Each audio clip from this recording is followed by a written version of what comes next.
When will you get pregnant? A barren wife. Just get out. On my birthday of all days, why do I have to hear such things? I don't care who it is, as long as I can give birth. Find someone younger. My mother-in-law Isabella sees me as nothing more than a tool to produce an heir. It's not me who's infertile, and it's frustrating that nobody will listen. I wanted to tell my husband, you're the one who can't have children. My name is Mila. I'm 30 years old. I met my husband Oliver while working at a hotel. Oliver, the only son of the classic hotel, came to learn the hospitality techniques of urban hotels, which the classic hotel lacked. In my 6th year working at the hotel, highly praised by my bosses for my customer service skills, I was assigned to train him. He was the same age as me, and at first, I worried if I could handle being a mentor. He too seems puzzled by the urban hotel service, different from the classic hotel. Yet, Oliver, quick to learn, was soon indistinguishable from a mentor, excelling at his job in just a month. As days passed, I found myself drawn to him. He seemed interested in me too, and after 3 months, he asked me out. Oliver was here for a year to learn, and eventually he had to return to his family's classic hotel. Will we have to break up then? I thought sadly about the impending day. But my worries were unnecessary. I can't just break up and leave. If you're okay with it, will you come with me? He confessed, and I nodded yes, on the verge of tears. I failed in marriage once before when I was younger. Is that okay with you? He said, looking a bit downcast. I answered, trying to push away my slight hesitation. I don't mind at all.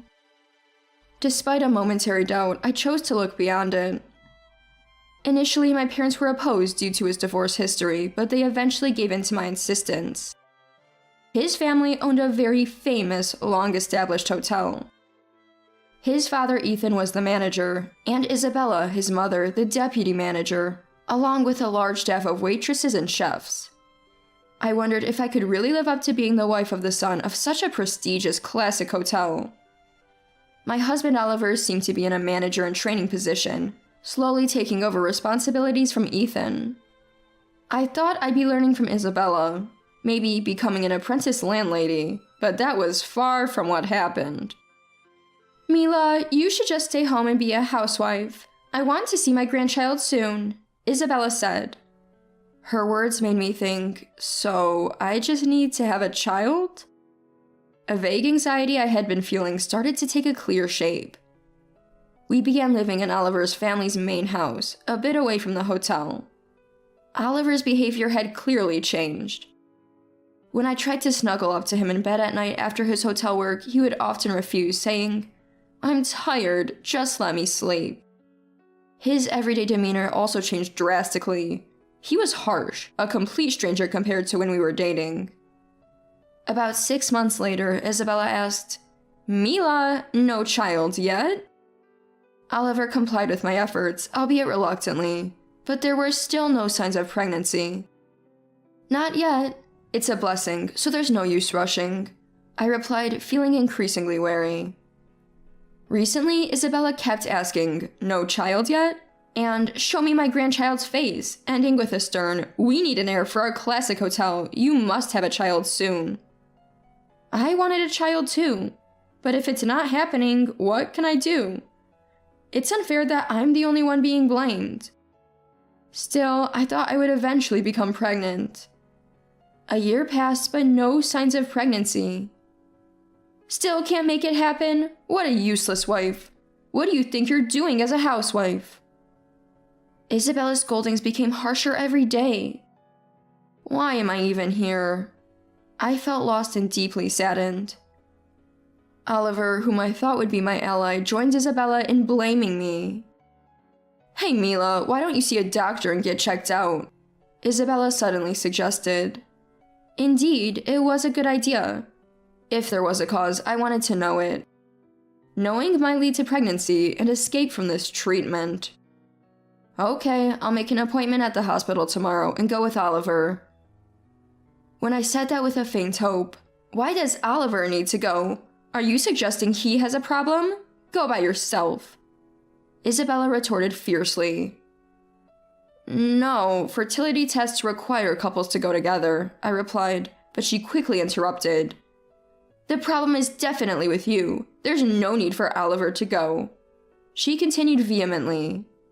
I just agreed with a yes, understood, to calm the situation. But I thought I should at least discuss it with Oliver and waited to talk to him when he returned. Why do I have to go with you? Oliver responded disinterested. I gently suggested, well, we don't know where the issue lies, right? Let's both get tested. It's definitely your problem. I don't need to go to know that, Oliver concluded. Both Isabella and Oliver were so certain, but how could they be? Am I the only one to blame? But why are they so confident? I wondered. Living in the countryside near Oliver's family home, it took over an hour by bus to reach a major hospital. I managed to book an appointment at a gynecology clinic for fertility issues, but it was scheduled for the following week. When I mentioned this to Isabella, she scornfully asked, "Why can't you get tested immediately?" But I knew not everything would go as she wanted. The appointments are quite full, I vaguely replied. I've never been fond of hospitals or tests, so I wasn't too eager myself.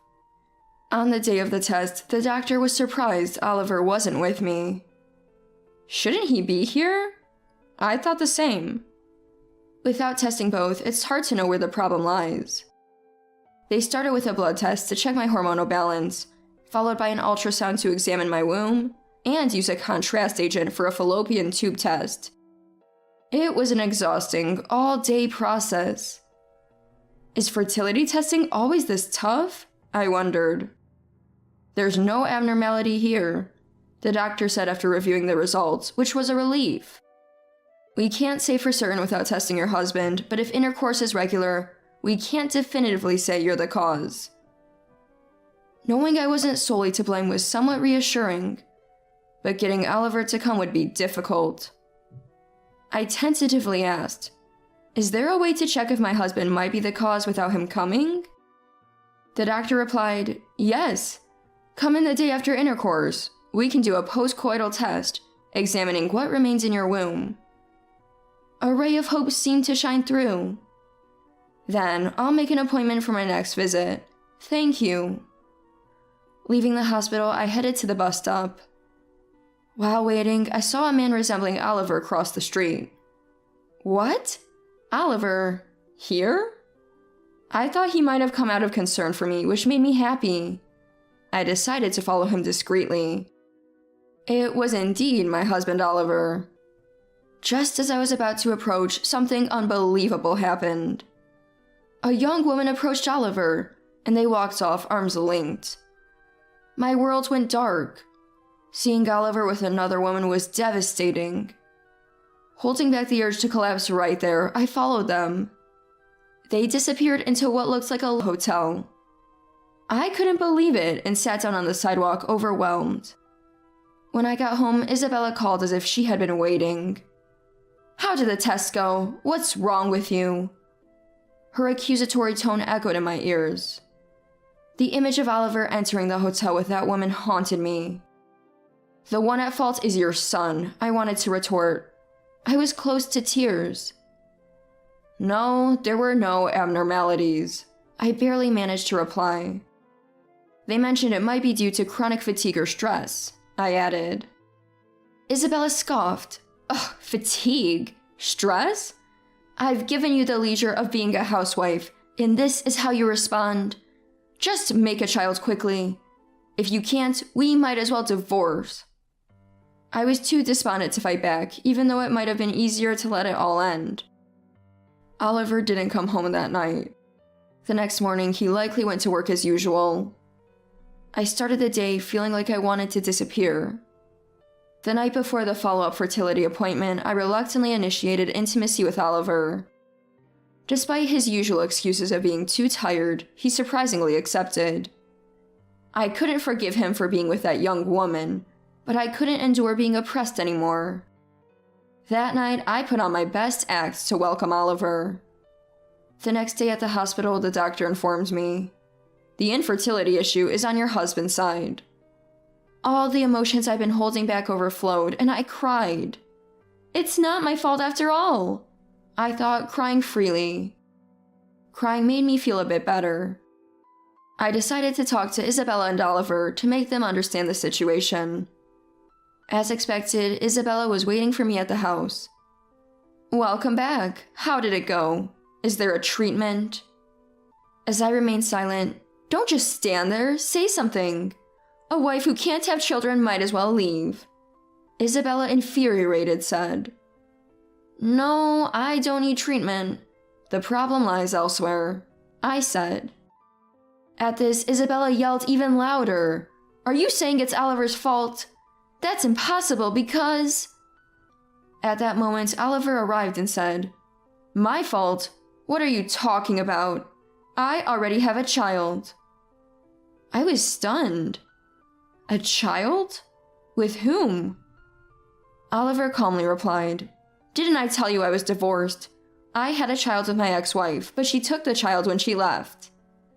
Isabella, listening to this, "Yes, that's right. We lost our grandchild to that woman. How frustrating," spat out bitterly. "So, there's no issue with me, understand?" Oliver added. I finally understood their attitude. "A barren wife is no use to me.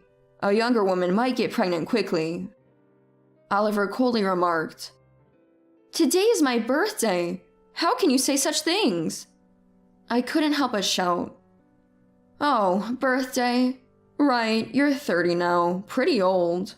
I can't deal with that," he dismissed. The Oliver who once celebrated my birthday was gone. "If you can find someone else to have a child, then bring them here," Isabella said. I don't care anymore. I felt completely defeated. Suppressing the urge to scream, I quietly said. Overwhelmed by sadness, I packed my things that day and left Oliver's house. My parents welcomed me warmly when I returned home, their kindness soothing my wounded heart. On a sunny Sunday, while walking near my parents' house, I bumped into Lucas, a classmate from high school.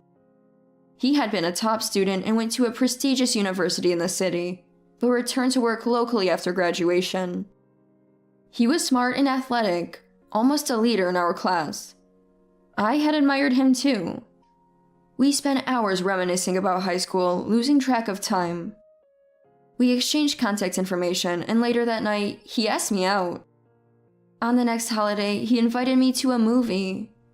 Hesitantly, I agreed. As we walked side by side after the movie, he shared his life story. He had a girlfriend in university, but broke up after graduation. So, he's not married. He wouldn't have asked me out otherwise, I thought. Walking beside my high school crush, I couldn't help but feel embarrassed, despite my age. After being invited to several meals and movies, he asked me out. I decided to reveal that I had failed in my marriage and had returned home. He looked surprised at first, but then said earnestly, I see you've been through a lot, Mila. I'm sorry if I was insensitive. I quickly responded, I appreciate that, but I've had my share of hardships. He suddenly stood up, apologizing. He's truly sincere. Watching his gesture, I thought. But then I remembered how I once thought Oliver was impressive. My judgment hasn't always been reliable.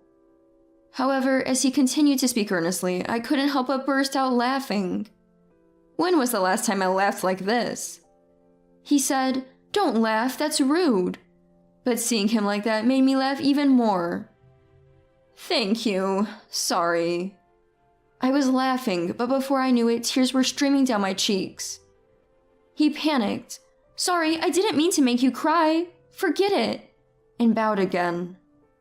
It's okay. It's just that I haven't laughed like this in a while. Don't worry about it, I said with a smile. As time passed and my heart healed a bit, I accepted his offer to date. I believed things might work out with him, unlike my painful past with Oliver. Then, after about a year of dating, he proposed. His acceptance and kindness were so comforting. Eventually, I became pregnant. After struggling so much with Oliver, I was almost taken aback by how easily I conceived with my new partner. We had a beautiful baby girl. While holding my child, I remembered Oliver. I didn't want to think about him, but if the test results I knew were true, whose child was the one he had with his ex-wife? Considering Isabella's fury, it wouldn't be surprising if his ex-wife had left alone with the child. The thought of his ex-wife, who supposedly left with a child, lingered in my mind. I hadn't spoken to anyone about the evidence I had found. Although it was a part of my past I should leave behind, the unresolved feelings nagged at me. I couldn't fully enjoy my current happiness, realizing it was because of this unresolved issue. I wanted to confront Oliver and Isabella with the truth about the infertility. I felt a need to make them taste a bit of the pain I had endured. That anger resurfaced, but the more I thought about it, the more I realized there was nothing I could do alone. I suddenly thought, if I can meet Oliver's ex-wife and learn the truth, it might clarify things. I immediately hired a private investigator. Soon, I learned from the investigator that she lived not far from where I currently resided, and she had remarried and built a happy family. Gathering my courage, I called her. "Hello, is this Charlotte? My name is Mila." There was a sense of bewilderment on the other end. "I have some questions about your ex-husband, Oliver. You know him, right?" She almost hung up in panic. "Wait, I suffered horribly at the hands of him and his mother. I've been gathering evidence for revenge. Can we meet?" After hearing my story, she agreed. We arranged to meet at a nearby cafe. She arrived with a boy. He didn't resemble Oliver. Noticing me studying the child, she said, "Actually, this boy is my current husband's child." I was surprised, and she started to share her story. Oliver had a habit of cheating, even during their marriage. Like me, she was blamed by Isabella for not having children. The constant berating and stress wore her down mentally. Unable to bear it anymore, she admitted that she had involuntarily developed a relationship with her current husband whom she met by chance. She became pregnant and gave birth, and at that time it was unclear whose child it was. Weakened mentally and unable to cope with her guilt, she initiated the divorce and went to her current husband, eventually remarrying. Hearing this, I suggested a plan. Initially shocked, she agreed to join me in repaying those who had wronged us. We consulted our husbands and decided to stay at Oliver's hotel, pretending to be recent mom friends. Our husbands made the reservations, and the day finally arrived. The familiar scenery brought back painful memories. Steeling myself, we entered the hotel. Isabella greeted us politely, but her expression changed drastically when she saw our faces. Her look was not that of the deputy manager of the classic hotel. It made sense. The ex-wife had returned, bringing her child and her new husband with her. After being shown to our rooms, I said to Lucas, "I owe a lot to the deputy manager here, and I want to thank her in person. Why don't you take a walk for a bit?" Lucas, holding the child, went for a walk with Charlotte's husband. The waitress who came to our room recognized me and was surprised. "It's been a while. Could you please call the deputy manager for me?" I asked, and she agreed, then left. Soon, Isabella and Oliver arrived together. Seeing Charlotte, Isabella immediately shouted, "Give back my grandchild, you fool!" "What? Your grandchild? There's no such thing," I said mockingly. Oliver, red-faced with anger, yelled, "What are you talking about? She took away the child we finally had." "That's where you're wrong. You don't have any children. Don't you understand?" I retorted with a hint of triumph. "I have a daughter now with my current husband." Isabella tried to speak, but I continued. "You're sterile, Oliver. The infertility was your fault, not mine. You're the one at fault." Oliver's face turned ashen, a stark contrast to his earlier anger. Isabella, although trying to maintain her composure, couldn't hide her shock. "No grandchild? We can't have a grandchild. What about the hotel's heir?" Isabella muttered to herself. Eventually, she stood up unsteadily, looked at us with a blank expression, and said, "This is all your fault. If it weren't for you two, everything would have worked out. It's all over now." With that, she left the room with unsteady steps. When our husbands returned, Charlotte and I told them to rest in the room, and we walked around the hotel and outdoor pool with the children. The waitresses, seeing us with the children, seemed to be talking. Apparently, we were known as wives who left because they couldn't have children. Now, seeing us with our children seemed to surprise them. Charlotte and I felt years of pent-up frustration dissipate. Oliver's infidelity and divorce history quickly became the talk of the town. In the countryside, bad news spreads fast. Oliver had been advancing a marriage arrangement with the daughter of a major hotel's president, but it fell through.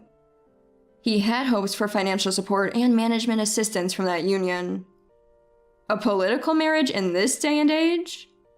It seemed unbelievable, yet such things still happened. I heard that relying on that marriage for funds, they had started renovating the hotel and now were struggling with finances, burdened with a huge debt. I later learned through online sources that the once bustling classic hotel, known for its tradition, had become just an old, unremarkable hotel with dwindling customers. The once lively place was now eerily quiet, as negative reviews quickly spread. It seems that a business resting on tradition alone, managed by someone who neither cared for their family nor respected people, was destined to fail. Charlotte, whom I met through this incident, and I continue to maintain close family ties. And now I am expecting another child. I already have a daughter, so I'm hoping for a boy this time. Thinking about it fills me with excitement. Charlotte is also expecting her second child soon. Both of us suffered at the hands of the same man, but now we are truly happy.